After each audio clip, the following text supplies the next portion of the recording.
welcome to our weekly look at Tiffin University football. Hi everybody, I'm Snyder, voice of the Dragons. To my right, head football coach Brett Ekkens. And can you believe it, Coach? Week 3 of the college football season for the Dragons starting this week. How are we doing today? Doing well. I can't believe it's week 3 already, and the weather's still nice outside, and it's still warm, but it's going by really fast. Well, Dragons just had their first road test of the season, taking on one of the top teams in Division 2, and then this week, Coach, we're going to transition to GMAC play, which is a whole other animal all in itself. But let's first take a look back at the game down at Lenoir-Rhyne, down in Hickory, North Carolina, and a really nice facility there at that university. Let's just talk a little bit about the experience for the guys heading down there and all that kind of stuff. Yeah, the experience was great. We went down. It was a 2-day trip for us, so we got down there and enjoyed the game day atmosphere. Was good, and the stadium's really cool.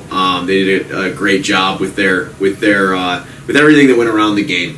So it felt like a big time game, and it was. Unfortunately, you talk about experience. We don't like the outcome very much, but the overall experience between the game day atmosphere and everything was great. And I'm sure that when you look back at the game, it's something that your coaches, and your student athletes better take something and learn something from this past football game. Absolutely. Yeah, we're encouraged by some of the stuff that we're going to talk about here, but the big thing is we're killing ourselves with the turnovers, and that's something that we have to fix. Well, hopefully that's just an early season issue that will get fixed as we work our way to the GMAC schedule, which starts this coming Saturday. But first, we'll take a look back. Lenoir-Rhyne, ranked number 8th in the country. The Dragons played them, and for a reason. That's a really good football team up front, both sides of the football, good skill position players, good guys in the back end as well, and the Dragons were able to get on the scoreboard, though, in the first quarter. Ronald Blackman had another good game for him. That kid is just doing a job whenever he gets the chance to. A 7-yard TD catch, and Alex Johnson in that screenplays to Ronald seems to be working the first couple of weeks. Yeah, it's been good to see them connect, and not just on the ground for Ron, but to be able to be effective in the pass game as well is something that we look for in our running backs. Right. And it was great to see us get on the board, especially after the way we started, the first play being an interception. Mm-hmm. But coming back and responding, I thought our resolve was good for most of the day, and we weren't panicked. And the guys played really, really hard. We just, again, it's going to come down to our ability to not turn the football over. We'll talk about some of the statistics, but Ron had the most yards of anybody that played from either team, and he had a great day. Yeah, the Dragons tied the game up at 7-all in that first quarter. It was a 6-play, 80-yard drive, taking 4:12 off the clock. And you mentioned running backs catching the ball in the backfield. All I had to do was watch the Monday night NFL game and realize how important it is for a running back to catch the ball coming out of the backfield. Well, in the second quarter, Coach, you mentioned the turnovers. The 3 Dragon turnovers in the first half all led directly to points. And the Dragons, though, able to come back. I'll tell you what, your kicking game for two young men has been pretty solid so far this year. Ben Rudolph, a 28-yard field goal, capped off 12-play, only 28-yard drive, 6:39 off the clock to get your Dragons back to within 21-10. But talk about having some kickers. Your punter averaged 53.5 yards a game, I think. But having, for this game, talk a little bit about having some kickers that you don't have to sweat as much about. I mean, that's a huge bonus. Yeah, I think you have confidence in the guys you put on the field. That's where it's all got to start. And it's been a big emphasis for us. Special teams had to improve, and we've worked really hard on it. Ben getting here as a freshman and being able to do what he's done so far it's been great. He's been working really hard, and he's got confidence in himself. And then Joseph, it's been a game changer to be able to flip the field like we've been able to do. And then Grant got into the game as well and did a great job with some kickoffs where we were placing them in specific spots. So those 3 really handled the load that we put on them. And then Ryan Young's done a great job being consistent, snapping. He had a tackle, I think, on a special teams. He had a great tackle, and I think the thing that's overlooked a lot, but when you have a great process on those field goals, it makes it a lot easier for the guy that's kicking. Everything, the snap to the hold to the kick, all of it's got to be in sync, and it's the timing of it all is so important for sure as well. Well, the Dragons were knocking on the door to make it real interesting. First in the third quarter, first it was Joey Zalewski, young man having a lot of fun finding the end zone after the first couple of games. 18-yard touchdown reception from Alex Johnson, capping off a 5-play, 75-yard drive, only taking a minute 51 off the clock. Gets the Dragons back within 28-17. You got to be feeling pretty good about where your team was at that point. Yeah, we went into halftime, and honestly, there's a lot of the way the first half went, you don't necessarily know what to expect. Right. You know, the team with as many guys that we have that haven't played together, you get into the locker room and nobody was pointing fingers. And my message to the team was we need to do what we can control, and that is we're getting the ball coming out of halftime. We need to go down and score. We need to stop the Lenore Ryan from scoring, and then we need to go down and score again. We need to make it a one-score game, get back into it. And honestly, we felt like we could do that. We hadn't, at that point, I don't believe we punted yet. Right. We were sitting in a position where, we're moving the ball well. We just needed to put things together and stop hurting ourselves. And really, we started out with the first touchdown and the first stop. Yep. Everything was going well, and then it was going into that score, that next touchdown, that the final turnover of the game happened. Yeah. That was disappointing. But again, you look at the sideline and the resolve of the players. We came out, we played, we battled the entire game. And those are the things that, as you look at positives to take away from a loss in a game that you feel like, we really could have competed to the bitter end, and it should have been a much tighter game. That was a positive that we took away. Yeah, it was about to be a 4-point game. You mentioned a turnover. The ball just took a pop up in the air and landed right in the hands of the Lenore Ryan guy. And I think it took everybody a split second to realize what was going on by the time he had the ball and started jetting down the field. But credit to your guys for not quitting on the play, hustling down and making them earn it after that. Yeah, Ethan Holbrook. So you look for examples on it coming away from a loss of guys that are giving outstanding effort, and he ran that thing down. He was in the end zone when the ball came out, Wow. and he made up a ton of ground. Him and Jalen Thomas was cooking on that too.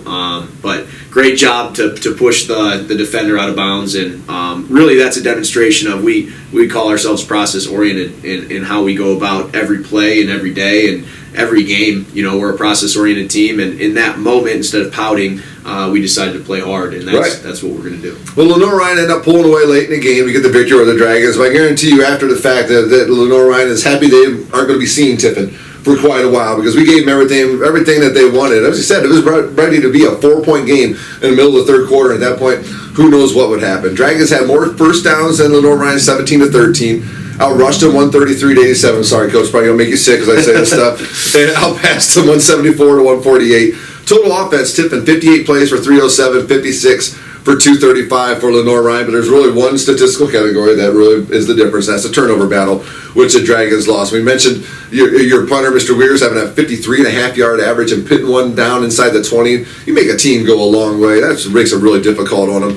Third downs, Tiffin 4 of 12. I'm sure that's not really the number you would like. I'm sure you want to be over 50% at minimum on third downs. But again, we mentioned Ronald Blackman earlier. 17 carries, went over the century mark with 101 yards. And Javier Wills had a nice game for you with 4 catches for 79. Yeah. Javier had a great game, and he made some big catches, and that was great to see. And our defense really played well the whole day. I thought so go too. Through, statistically speaking, you look at the metrics for winning a game, and you want to win the yards battle. You want to win the explosive play battle, which we did.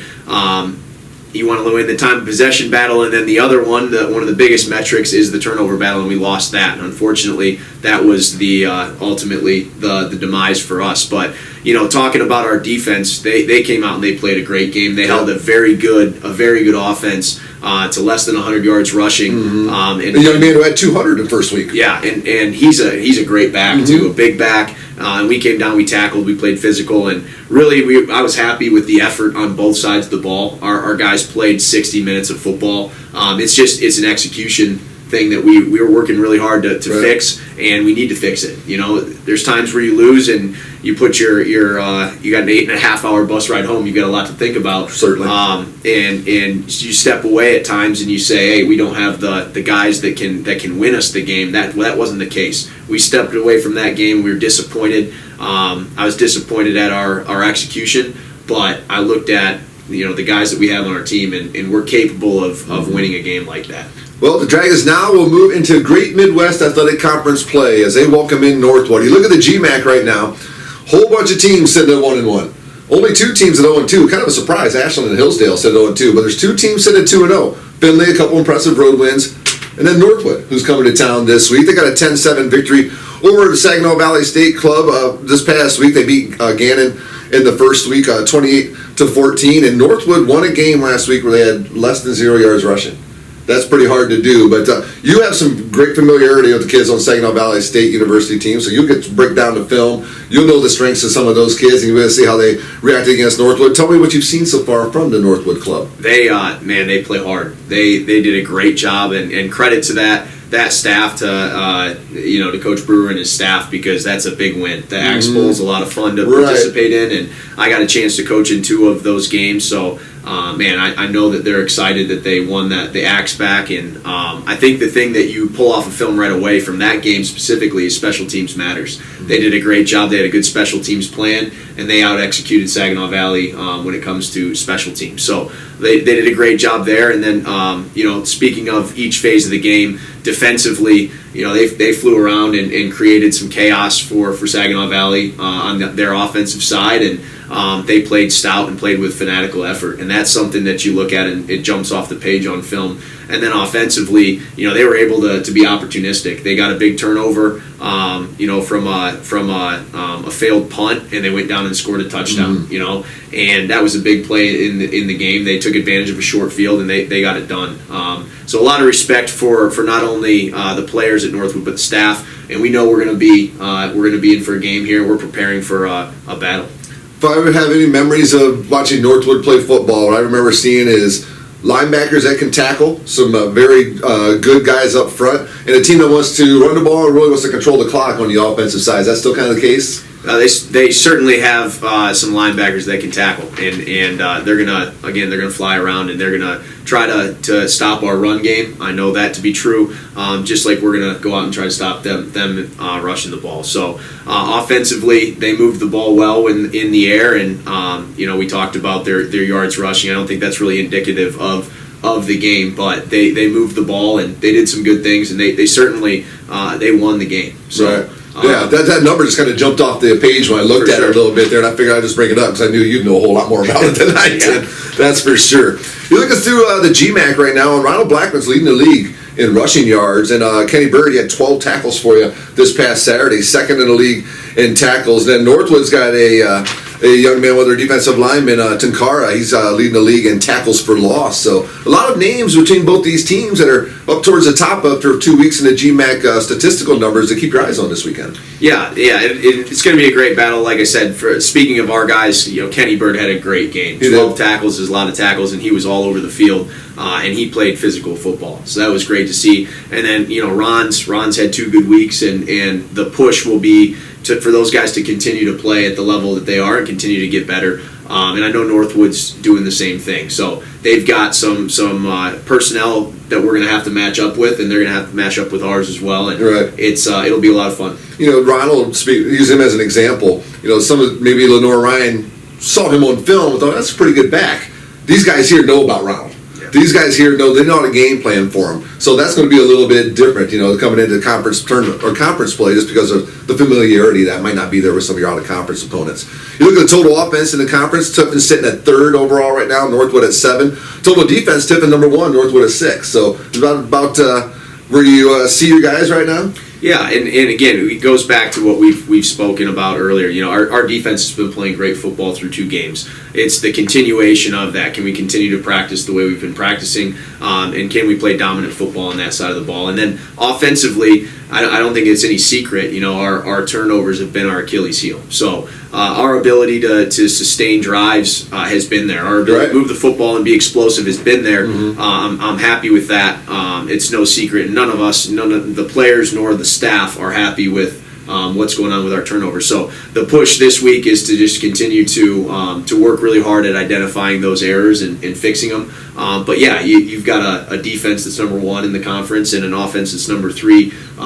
You're happy about that, but you're never satisfied. Right. There is so much to get better with in those 2 phases of the game, and then we want to be elite on special teams, and I think we're trying in that direction. We are pushing very hard to be great at not only the teams. kickers that we mentioned, but your return guys too. There's a couple different guys that you send back there. You mentioned Ethan earlier. You mentioned Jalen. Those are a couple of them. Some other guys getting in the mix too, but those guys have been doing a really good job for you as well. Yeah, and again, it goes back to we're working hard at it. So Ethan had a couple big.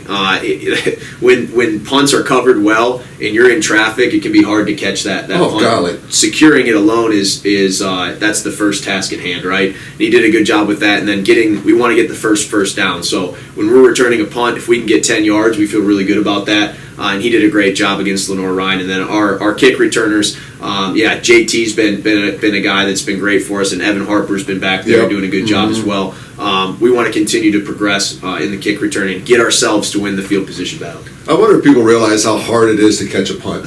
Just standing there, let alone 20 other guys running around in front of you. It's amazing. Some of the guys that athletes can do. And I think some people forget about how good the athletes are at the Division II level. It's amazing. It amazes me every time I watch a game. Yeah, totally especially you see how high those punts go, and then the wind's blowing. If you ever get a chance to go to practice and stand behind those guys when they're catching them, it's amazing. I bet, especially as they kick one of those knucklers that go flying around as well. Well, the way I feel about the turnovers is, Coach, we got them all the way before the conference season started. I know what I mean? Thought. We got them out of the way. Now let's go out. Because it's a new season now. Yeah. We know about our football team. We know what we got. Now it's just time to fine-tune it and go out and take care of the GMAC, right? Sure. I mean, you'd love to sit here and not be talking about a turnover issue, but to be honest with you, our challenge is to things like that. You want to identify them before they become a problem. Well, we didn't do that here, so turnovers happen from time to time, but we can't brush them under the rug. We're coaching the technique and the fundamentals, and we're coaching it up every time we see it on film, and that's got to be our mindset with not just that, but the other things that come up on film that haven't been an issue. Right. The challenge as a coach is to identify the things that are problems before they become a problem, and fix them. So we're doing that here, and our players are practicing really hard and playing very hard, and those things are great to see. So we got a lot of confidence going into this week and really just moving forward into the season, the GMAC play season. We're excited about the opportunity. Excited for the conference schedule to get Absolutely. going? Yeah, I bet so. I think we're the 4 o'clock game. I think we're the late game of everybody this weekend. So we catch all the conference action on the Great Midwest Digital Network and just keep it right there for the Dragons, a 4 o'clock start. You can hear the audio of this program right here at 3 o'clock on WTUD, TUDragonRadio.com. And at 3:30, we'll join Coast Country 100.9 and the rest of the TU Dragon Football Radio Network for our pregame show as we lead up to a 4 o'clock kickoff. Coach, as we say every week, all that matters is what happens with the Dragons on the field. So tell the folks what they're going to see from your kids this coming Saturday. Oh, they're going to see a lot of energy and excitement to be back home. We're excited to play another home game, and we're excited to be playing in GMAC play as well. So our guys, we got back, and you correct the film on Sunday, and you have a chance to sit down with your team and talk through some of the things. And honestly, we stepped away. Our guys are fired up. They are excited to get back on the field. So you're going to see our defense flying around and hopefully making things really challenging for Northwood. And you're going to see our offense come out with a lot of confidence. We're not hanging our heads.